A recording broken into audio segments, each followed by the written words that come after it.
안녕하세요. 세종 FM 정보센터 989 이경림입니다. 8월 5일 오늘의 뉴스 브리핑입니다. 세종시 방곡동 도서관이 여름 방학을 맞이해 오는 13일과 27일 10시 총 2차례에 걸쳐 방곡동 복합 커뮤니티센터 4층 다목적 강당에서 방곡방곡 빛나는 인권 영화제를 엽니다. 인권 주제 특화 도서관인 방곡동 도서관이 주최하는 이번 행사는 공공도서관 기반의 인권 친화적인 시민 문화를 형성하기 위해 마련됐습니다. 특화 도서관은 특정 주제나 분야에 특화된 서비스를 제공하는 도서관을 의미하며 공공도서관별 전문성을 강화해 시민들에게 깊이 있는 독서 문화를 장려하는 것이 주 목적입니다. 영화는 가족 전체가 함께 볼 수 있는 애니메이션으로 13일 슈렉, 27일 라푼젤이 상영됩니다. 신청은 오는 7일 9시부터 방곡동 도서관 누리집에서 가능하며 세종시민 50명까지 선착순으로 모집합니다. 방곡방곡 빛나는 인권영화제에 대한 자세한 내용은 방곡동 도서관 누리집이나 방곡동 도서관을 통해 확인하면 됩니다. 본격적인 폭염이 시작되면서 세종소방본부가 벌쏘임 사고 주의를 당부하고 나섰습니다. 세종소방본부에 따르면 최근 3년간의 벌쏘임 사고는 2020년 48건, 2021년 49건, 2022년 51건으로 증가세를 보이고 있습니다. 지난해 벌집 제거 출동 건수를 월별로 살펴보면 총 1757건 중 7월 505건, 8월 635건, 9월 278건으로 7월, 8월, 9월까지의 출동 건수가 전체 출동 건수의 80.7%를 차지하고 있습니다. 벌 쏘임 예방법으로는 어두운 계열의 옷 착용 피하기, 탄산음료, 주스, 과일 등 단 음식, 야외 취식 자제, 향수, 화장품, 스프레이 등 강한 향을 지닌 제품 사용 피하기 등이 있습니다.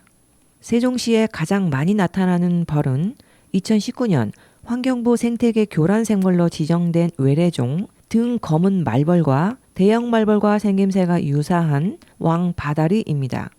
특히 등 검은 말벌은 공격성이 강하므로 각별한 주의가 필요합니다. 이승원 세종시 경제부시장이 지난 2일 도시통합정보센터를 찾아 스마트 도시 사업 추진 현장을 점검하고 시민 안전과 범죄 예방을 위해 관계기관 간의 협조에 적극 응해줄 것을 당부했습니다. 도시통합정보센터는 스마트시티 통합 플랫폼과 소방청 다매체 119 신고 시스템 간 연계 체계를 전국 최초로 구축해 시민 안전망 강화에 나서고 있습니다. 이 경제부시장은 이날 지능형 도시 운영에 기반이 되는 도시정보통합센터 시설을 둘러보고 업무 현황과 주요 사업을 보고받았습니다.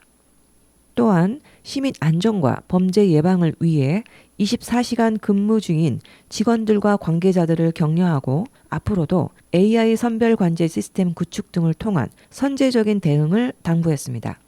5-1 생활권의 세종 스마트시티 국가시범도시 조성사업 현장을 찾아 LH로부터 사업 현황과 애로사항을 청취하는 시간을 갖기도 했습니다.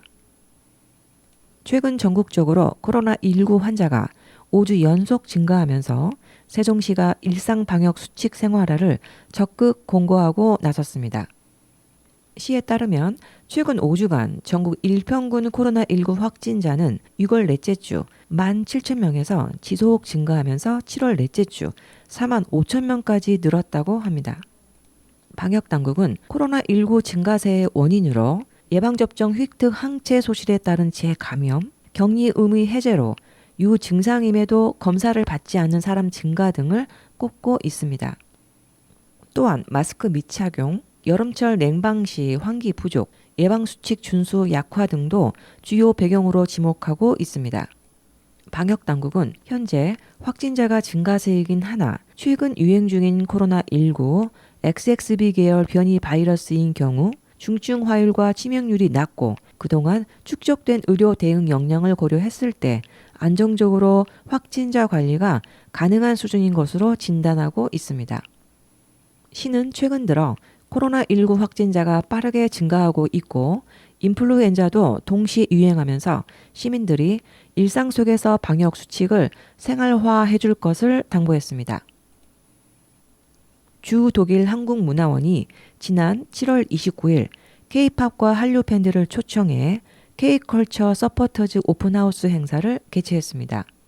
독일에서도 한국 문화에 대한 관심이 높아지면서 다양한 K-팝 팬클럽이 다수 형성되어 있지만 독일인들의 성격상 한류 팬들의 활동 역시 동남아시아나 남미 지역에 비해 다소 절제된 분위기 속에 유지되어 오고 있는 것이 사실입니다.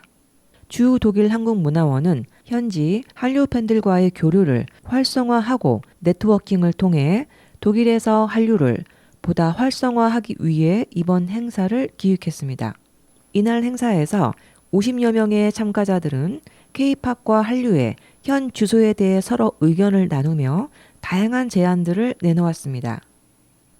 의사, 구청 공무원, 대학교 직원에서 학생에 이르기까지 직업도 천차만별, 나이는 20대와 30대가 주를 이뤘지만 40대 참가자들도 있었습니다.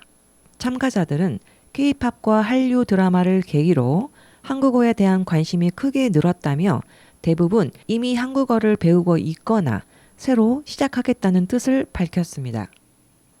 대부분의 참가자들은 여행, 취업 등을 위해 한국에 대해 보다 많은 정보 얻기를 희망했습니다. 또 K-뷰티 행사 등은 물론 독일 유학생과의 교류, 한국 내 외국 직장인과 경험 나누기 행사, 한국 생활 경험자 초청 정보 나누기 행사, 한국 취업 캠프 행사 등 문화원에서 미처 생각지 못한 다양한 아이디어들을 제시하기도 했습니다. 자유토론에 이어 참가자들은 랜덤 플레이 댄스 경연, 포토부스 사진 촬영하기, 한식과 함께하는 노래방 장기자랑 등의 시간을 가지며 한국 문화를 공통 소재로 다 함께 즐기는 시간을 가졌습니다. 이승원 세종시 경제부시장이 주요 현안 사업 추진에 속도를 내기 위해 재정 당국과 면담을 가지며 국비 확보에 전력을 다하고 있습니다. 이 부시장은 3일 기획재정부 예산실을 찾아 김동일 예산실장과 조영범 사회예산심의관, 황순관 경제예산심의관, 안상열 복지안전예산심의관을 연이어 만나 현안 사업을 설명하고 재정당국의 협조를 요청했습니다. 이 부시장은 2027 하계세계 대학 경기 대회의 폐회식, 육상경기 등이 세종시에서 개최될 예정인 만큼 종합체육시설의 원활한 건립을 위해 내년도 정부 예산 지원이 반드시 필요하다고 설명했습니다. 이어 대통령 제2집무실 건립 또한 단계별 이행안에 따라 차질 없이 진행될 수 있도록 설계비 42억 원을 지원해달라고 요청했습니다. 이번 집중호우로 많은 피해가 발생한 금강의 건강성 회복과 홍수 대응 역량 강화를 위해 금강 통합 하천 사업의 홍수 저장 공간 확보 공사비 85억 원도 요청했습니다. 전국 광역시도 중 유일하게 세종시만 설치되지 않은 운전면허 시험장 설치를 위해 내년도 기본계획 수립비의 지원을 요청하기도 했습니다. 내년도 정부 예산안은 오는 8월 말까지 기재부 심사를 거쳐 9월 초 국회에 제출되며 국회 심의와 의결을 통해 12월 최종 확정됩니다. 문체부는 한국관광공사와 함께 2023 새만금 세계 스카우트 잼버리에 참가한 150여 개국 미래 세대들에게 K-관광의 매력을 알립니다.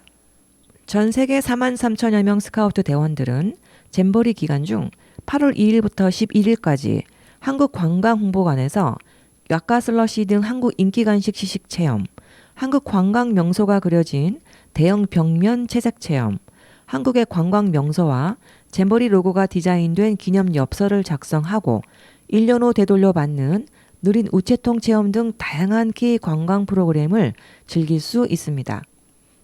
아울러 13개국 스카우트 대원 4,000명은 7월 23일부터 미리 입국해 서울과 부산 등지를 여행했습니다.